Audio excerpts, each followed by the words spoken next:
Last time on Learn from the Money Masters, our celebrity investor Blair McDonough met money master Joel Fleming from UBS, one of Australia's largest global wealth management businesses. Joel taught Blair how to spot the next big thing. Microcaps represent the smallest listed stocks on the stock exchange. Today, we follow Blair's journey as an investor.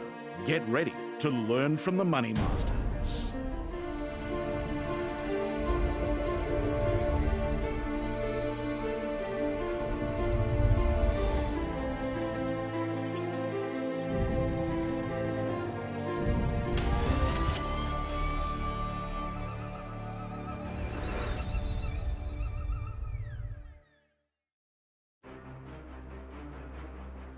Now, we're taking Blair to meet a money master with a difference. Graeme Forster is an independent thinker and one of the brightest minds in the investment industry. With a PhD from Cambridge University, Graeme is an investment expert at Orbis, a global firm that manages over $42 billion globally with a worldwide team of over 350 professionals. So my role at Orbis is essentially as a generalist. I work with our teams of specialists in the different areas of the market to construct our portfolios that we provide to our clients. You often find the best investments in areas that other people they don't fully appreciate. We look for things that are mispriced, the price below our estimate of intrinsic value. So you need to spread your net very, very wide. You need to look at a lot of stocks, you need to turn over a lot of stones. But we also need a lot of depth. If you're turning over the stones, you need to really get your magnifying glass out to figure out whether there is something there. So you combine those two and you have quite an effective strategy.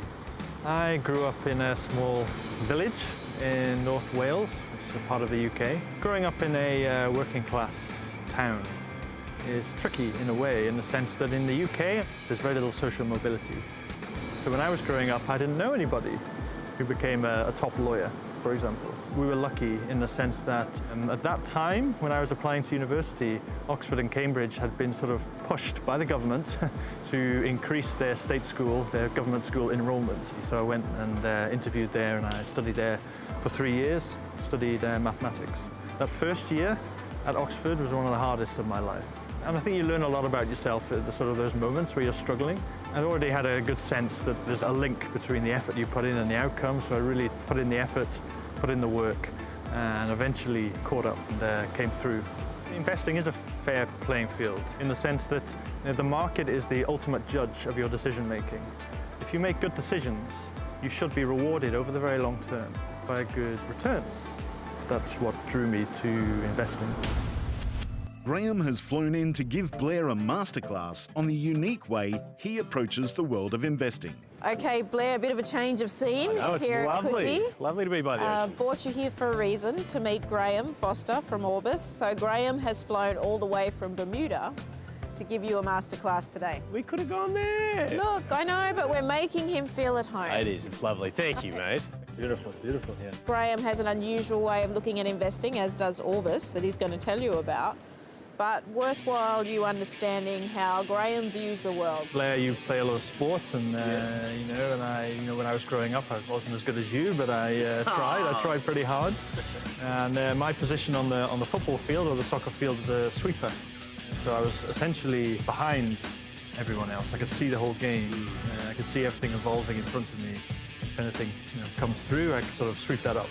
It's a little bit like my job at Orbis. I have that perspective. I see everything that goes on, and I'm able to make decisions on that basis. Yeah, see, I was just a flashy guy out the front trying to do all the good things, but there's not much longevity in my job. You see, yours is much better. No, I like it.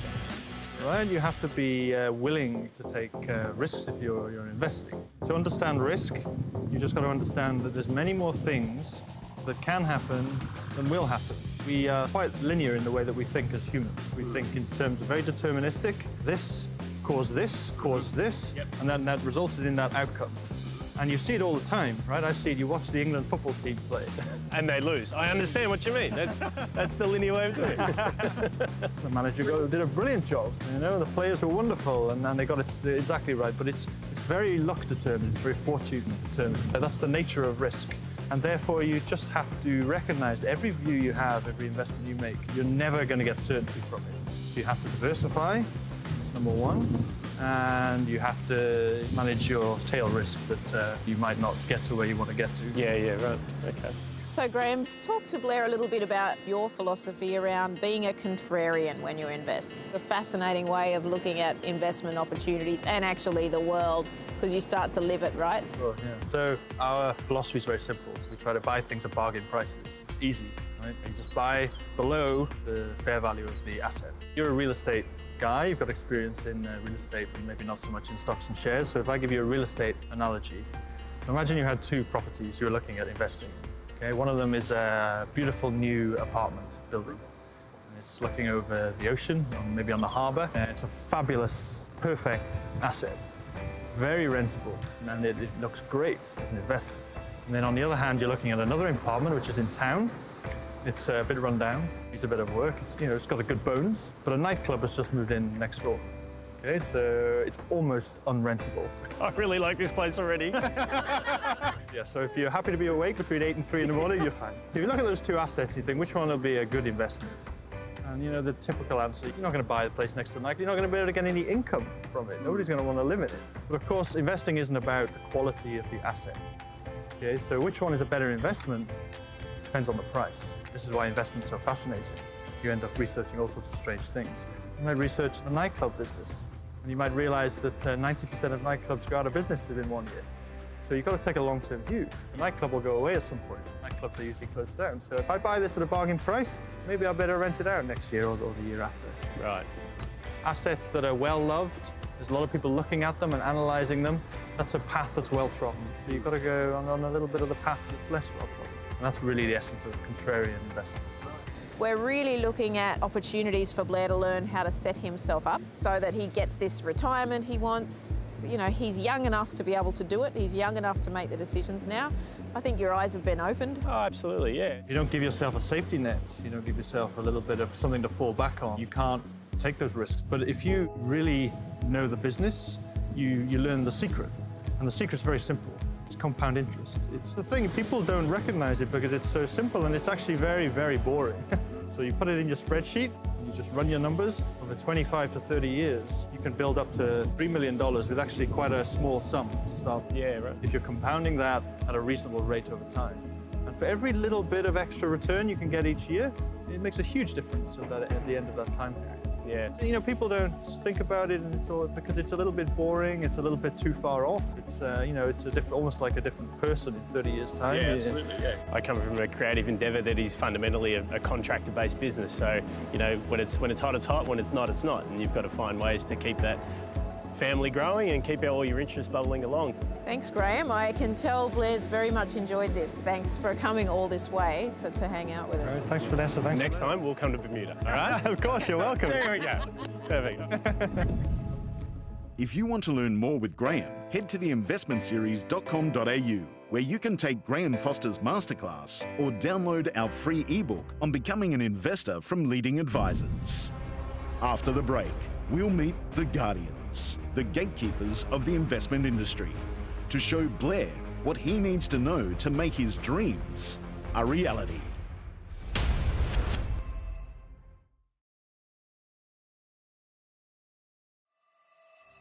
Earlier, we took Blair to meet money master Graeme Forster, and Graeme gave Blair a masterclass on investing with a difference. Now we're going to put Graeme's ideas to the test as he faces the Guardians, the heads of the top investment research houses in the country.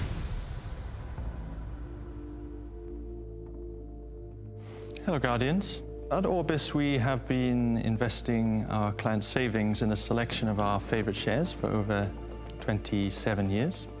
Of course, a share is just an ownership stake in a real business doing real things. So when we invest, we use the same intuitive logic as we would buying any real thing, be it a house or a car or even a carton of milk. We try to buy at a bargain price below where we think the asset is worth. It sounds straightforward, and the philosophy is straightforward, but to take an analogy from the rugby world. Speaking your language. That's it. I like it. If you're taking a a conversion or a penalty, it looks easy. It conceptually is easy, but to do it consistently well, of course, you need to have built up and honed your technique over many years, and investing's very similar in the sense that the philosophy is easy, but the implementation is a little bit more challenging. Going against the crowd is inherently difficult. It can be lonely, it can be uncomfortable, and if it turns out that you're wrong, which you sometimes are, and the crowd is right, then you can look very foolish indeed. But we strongly believe that taking an independent view and a contrarian view is key to finding bargains, and bargains have been the cornerstone of how we have generated returns for clients over the long term, with our global fund returning over 20 times since inception in 1990 versus the average fund up roughly 4 times. Everybody loves a bargain, and so do we. Thank you. He paints such a clear picture for something that's so complex, or I'm just understanding it better. No, he is a very good communicator as far as how they go about doing very complex things. Yeah, and like you said, it's it's going against the crowd, so you've got to make it kind of accessible so it's not too confronting. Graeme, you talk about trying to find bargains, or another way of putting that presumably is good value investments. How do you think about value? So how do you measure that, and what's good value to Orbis? Each company is different. Each investment we look at is a little bit nuanced. But really the essence of what we're looking for is cash flow. That's the core of what we look for. That's the core of what we hinge the value of a business on, the cash that's coming out of that business, because that's ultimately what you receive as shareholders. Graeme, there's thousands of companies listed on the stock exchanges around the world. How do you go about narrowing that universe that you're going to focus your analysts' research time and attention on? Part of it is that we have a lot of specialization. So our Japan analyst, say, or a Japan team of analysts will know the companies there in a great deal of detail. So they'll already have analyzed them. And really then you're just waiting for the market to give you an opportunity for a price to fall. There are quite a lot of global managers out there. What do you think is the 1 or 2 things that really differentiate you from other portfolios in your category?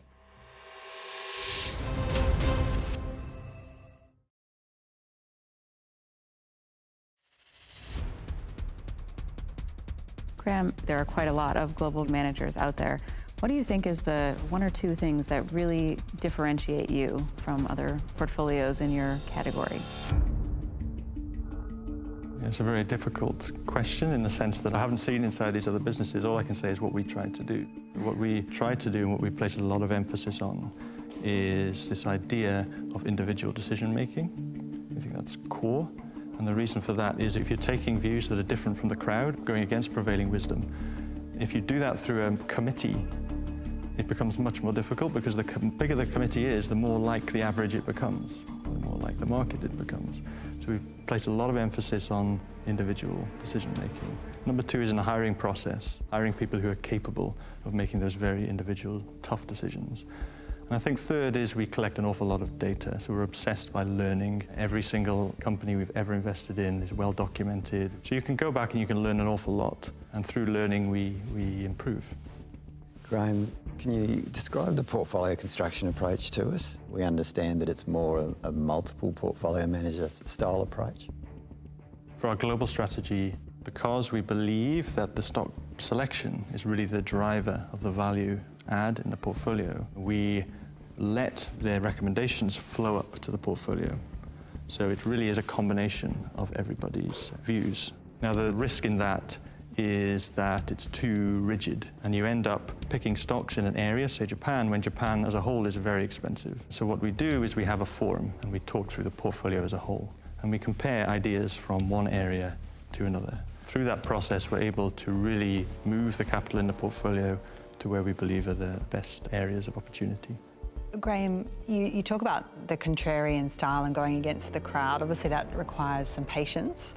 How long do you have to be patient for, and I suppose at what point do you say the patience is not paying off? I think we try to be very, very, very patient because it can be very frustrating. You can do your work and you can value a business $10, you buy it at $5 and the price stays at $5, or maybe it goes to $4, maybe it goes to $3. And every time that the market moves against you, you question yourself, you question your own judgments. It can lead to emotional responses, like you just throw your hands up in the air and say, I give up, sell it. But what we try to do is build an environment where, in those sort of situations, people have the time to go back and work on the company again, revalue the business. If we have a very long time horizon and we're very patient, we're able to do that for as long as the process takes. But if you have multiple positions in your portfolio and it's diversified, each one is working at different times, and you don't have to go through terrible periods of underperformance. Graeme, thank you very much. We really appreciate your time today. Thank you, Guardians. Thank you. I knew Graham's would be good. He's a great communicator. Phenomenal, yeah, absolutely. Great storyteller.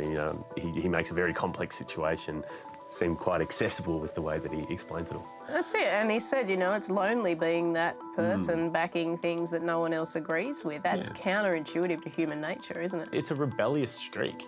Well, I think they've got to be those personalities, right? Yeah. He said they're always asking questions. Exactly, and every family's got the rebellious one. And are you that? There's a part of me, not entirely. He's obviously the personality that is so intelligent that he doesn't want to follow the norm. And he said that's what makes it exciting. Yeah. He genuinely, you can tell he thinks it's that. I'm very inspired by him. I think he's a fantastic person, for one, but also just the way he can communicate such a complex job and keep his head about it is it's very, very cool. Well, I'll be interested to see what happens when you meet up with Simon again. Mm-hmm. Because he'll be really helping you put that plan together of what you've learnt and who you'd invest in and all those things moving forward. I actually can't wait for that. I'm glad I'm going to have a bit of time to digest it all, and to catch up with him will be fun. After the break, our advisor Simon returns to see what Blair has really learned on his journey.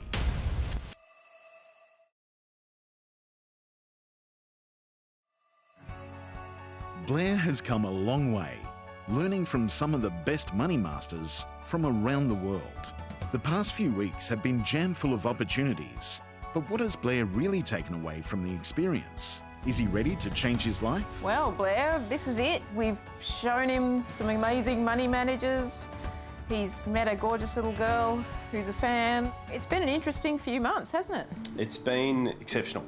An education in something that I really needed. Quite frankly, at the moment, I don't think that you've got a plan, and you're probably on the way to falling short. It's really made me look at the world a little bit differently and approach things much more thoroughly, and I'm really excited about the potential of what the future holds. Oh, I'm happy to hear that. Yeah, I think about our first chat back at the table here, and I actually cringe a little bit with how frivolous I may have seemed, and I met some great people. And so I think if you can find managers that have a philosophy that they really stick to, in good times and in bad, that is a sign of a really strong manager. And of course, some amazing stories with little Caitlin as well was a real eye-opener about how to plan for my family's future as well. I had leukemia, and I'm so thankful that Mum was able to give up her job to look after me. Yeah. If the finances are taken care of, life can go on. Yeah. And you can concentrate on getting well. Exactly.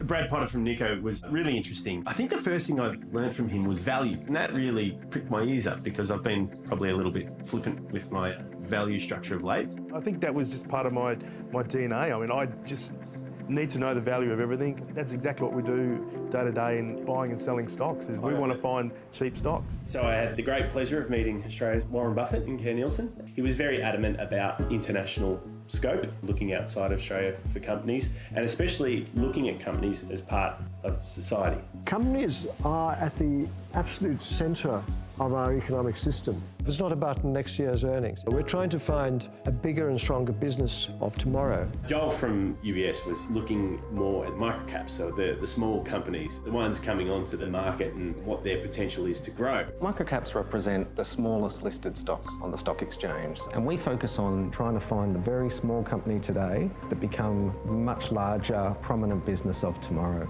Gary from Perpetual, his lesson for me was adapting to change. His lesson about pivoting when the market looks like it's going one way and you've got to be prepared to go the other way and looking around the corner, that was a great lesson to learn. How your life cycle goes up and down, so do businesses and things that we invest in, and it's just understanding that and changing and pivoting when you need to get to that end goal. Graeme from Orbis was just sensational. He's just so intelligent, and the way that he explained his contrary investment strategy was fascinating. Assets that are well loved, that's a path that's well trodden. So you've got to go on a little bit of the path that's less well trodden. So it sounds like one of the overarching themes is you're looking to manage risk. Yeah. It's then about how do we blend all of those different strategies and ideas. They're all fantastic ideas.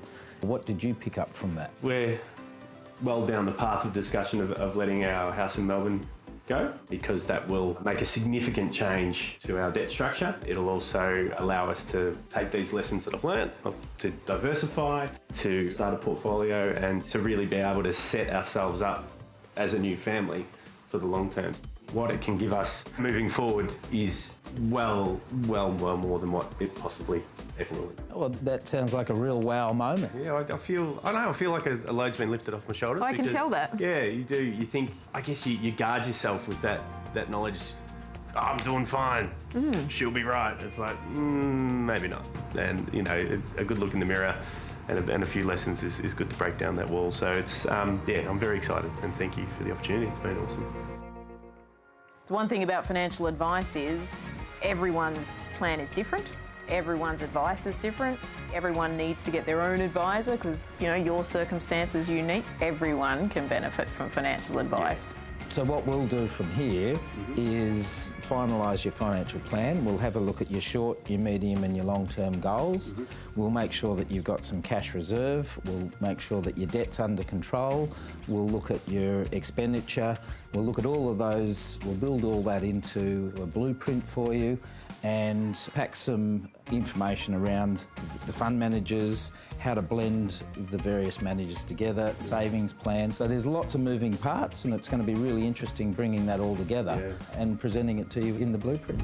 Simon's plan for Blair includes create a budget and plot their weekly cash flow, reduce their current level of debt, use the proceeds of sale for the Melbourne property, and build an investment strategy, revisit their insurance requirements, increase Blair and Christie's contributions to super monthly. I love it when a plan comes together. Simon, thanks for being part of this, because we truly believe that advisors can be transformational. So thank you very much for putting your time to Blair in building this plan. It is a huge thing for him. Look, it's been a lot of fun. I look forward to checking in on you, Blair, and seeing how it's going. Yeah, teach me, Grandmaster. They took the scribble line and I'm like, blinding lights, blinding lights.